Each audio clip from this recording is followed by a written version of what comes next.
عمركم جربتوا الدجاج مع الزيتون؟ لحتى نعمل هالوصفة الخطيرة راح نحتاج راسين من البصل، ضم من البقدونس بديل مرق الدجاج، قرفة، ملح، فلفل، زيت زيتون وليمون. وراح نستخدم الليمون اللي بيكون موجود مع الزيتون بالمخلل، ونضيف شوي من مية الزيتون، بنخلطهم مع بعض لحتى تتجانس كل المكونات وتنفرم معنا. بنحطهم على الدجاج بتقطعوه بالشكل اللي بتحبوه، بنضيف المي والبهارات الصحيحة ونخليهم لحتى يغلوا تماما.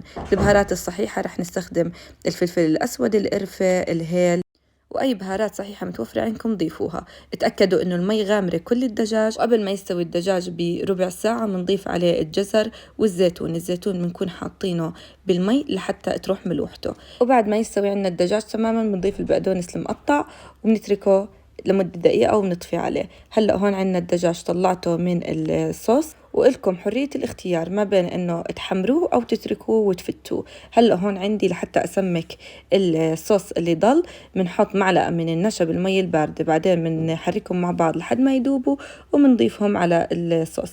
نتركهم يغلوا مع بعض مدة دقيقتين لحد ما نوصل للقوام اللي إحنا حابينه لسماكة الصوص.